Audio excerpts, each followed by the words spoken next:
दुनिया के सबसे विजनरी और अपने विजन को प्रभावी ढंग से इंप्लीमेंट करने की विल पावर रखने वाले अपने प्रधानमंत्री जी को उत्तर प्रदेश के 25 करोड़ नागरिकों की ओर से जन्मदिन की हृदय से बधाई देता हूं। उत्तर प्रदेश वासियों की ओर से अपनी शुभकामनाएं भी देता हूं। 17 सितंबर से 2 अक्टूबर के बीच में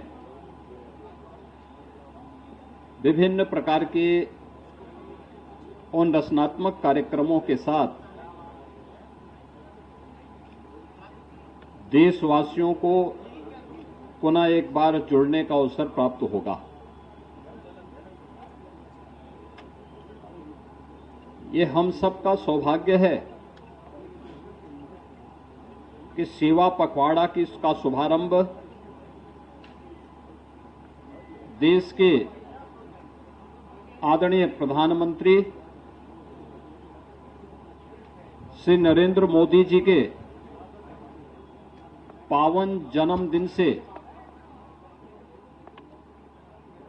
इस अभियान का शुभारंभ हो रहा है। प्रधानमंत्री मोदी जी भारत के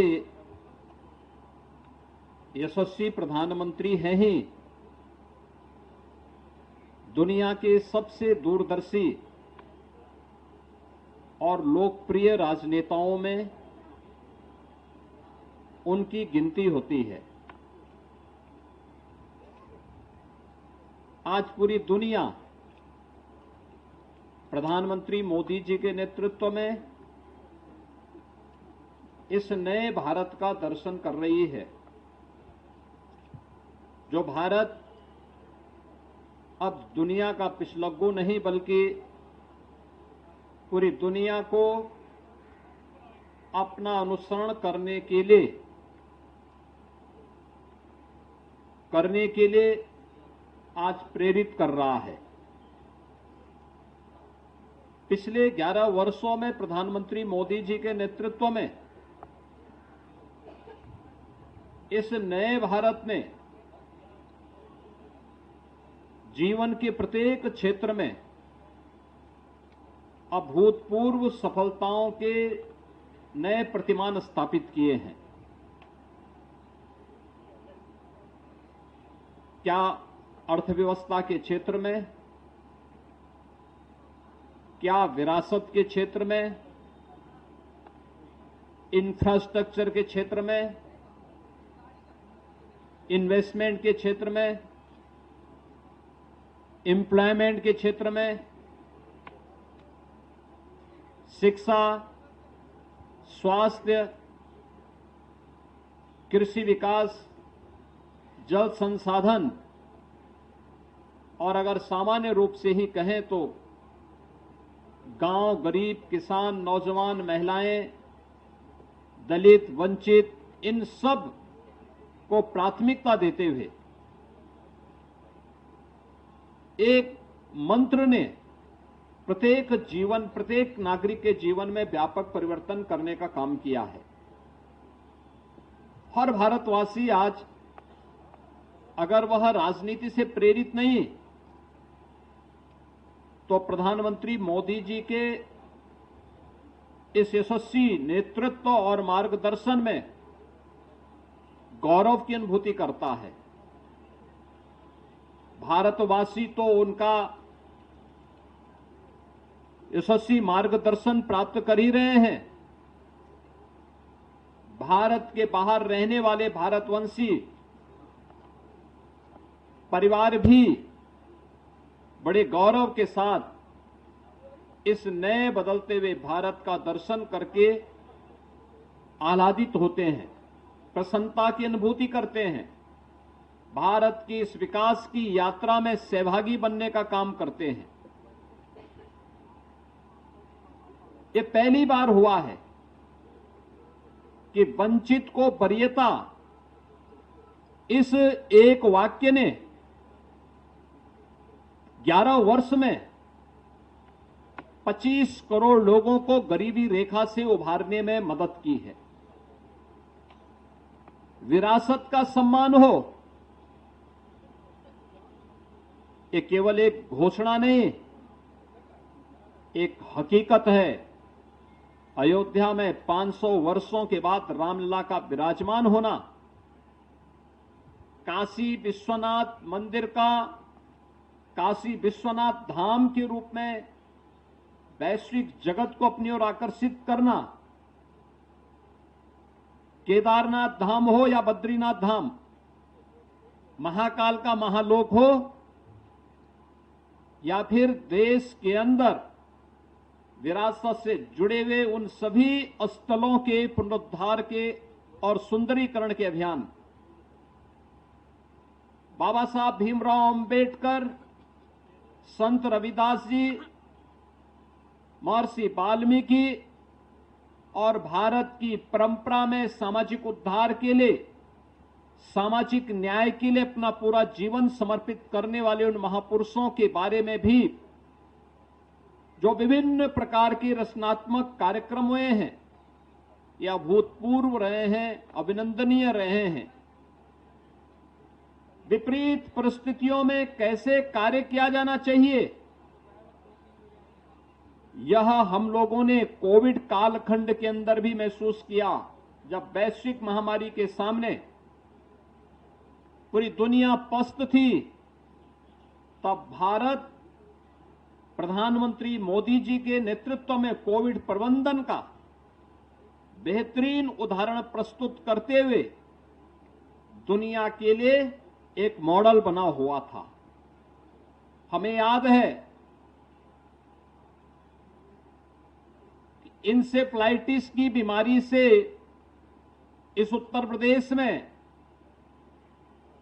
हर वर्ष हजारों बच्चों की मौत असमय हो जाती थी। 40 वर्ष में 50,000 से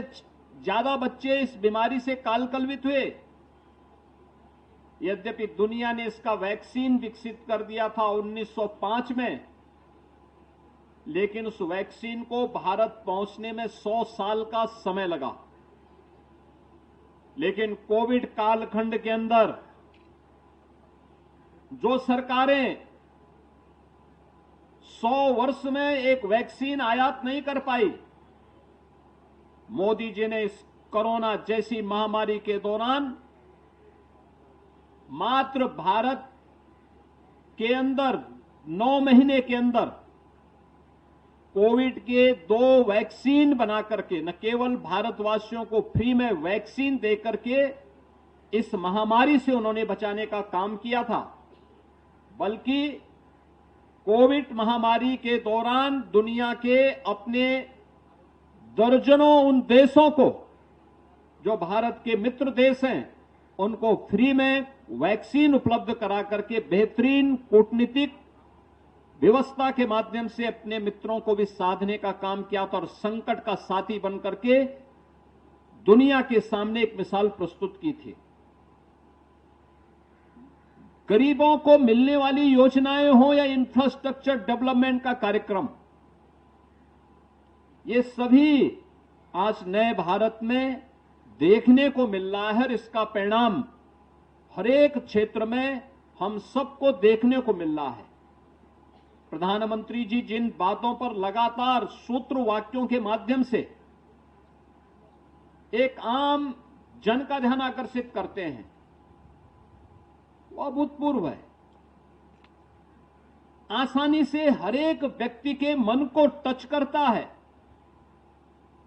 और उसके माध्यम से एक विस्तार और एक व्यापकता उनके भावों में छुपी होती है, जो व्यक्ति को आगे चलने के लिए और जीवन की एक नई राह दिखाने में मददगार होती है। और यही कारण है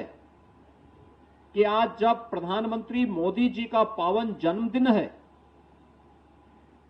75वें जन्मदिन के अवसर पर हम सबको इस आयोजन के साथ जुड़ने का अवसर प्राप्त हो रहा है, तो सबसे पहले मैं प्रधानमंत्री जी को, अपने यशस्वी नेता को, दुनिया के सबसे विजनरी और अपने विजन को प्रभावी ढंग से इंप्लीमेंट करने की विल पावर रखने वाले अपने प्रधानमंत्री जी को उत्तर प्रदेश के 25 करोड़ नागरिकों की ओर से जन्मदिन की हृदय से बधाई देता हूं। उत्तर प्रदेश वासियों की ओर से अपनी शुभकामनाएं भी देता हूं। यह हमारा सौभाग्य है कि प्रधानमंत्री जी के इस पावन जन्मदिन से लेकर के अगले 15 दिनों का यह सेवा पखवाड़ा का कार्यक्रम भारतीय जनता पार्टी ने पूरे देश के अंदर प्रारंभ किया है और उत्तर प्रदेश में हम सबको इस आयोजन के साथ जुड़ने का सौभाग्य प्राप्त हो रहा है। प्रातःकालीन सत्र में स्वच्छता के अभियान के साथ हर पदाधिकारी, हर जनप्रतिनिधि जुड़ा था। अभी हम लोगों ने प्रधानमंत्री जी के जीवन पर आधारित इस प्रदर्शनी के साथ जुड़े हैं। इस प्रकार की प्रदर्शनी हर जनपद में भी लगाई जा रही है, जहां पर उनके प्रेरणादायी लीडरशिप में वह नौजवानों के लिए, समाज के प्रत्येक तबके के लिए उनका जीवन, जो तमाम प्रकार के विपरीत परिस्थितियों का सामना करते हुए संघर्षों से पला बढ़ा एक ऐसा विराट व्यक्तित्व प्रधानमंत्री जी के रूप में है, जो प्रदर्शनी के माध्यम से आज यहां पर हम लोगों को अगले 15 दिनों के अंदर देखने को मिलेगा।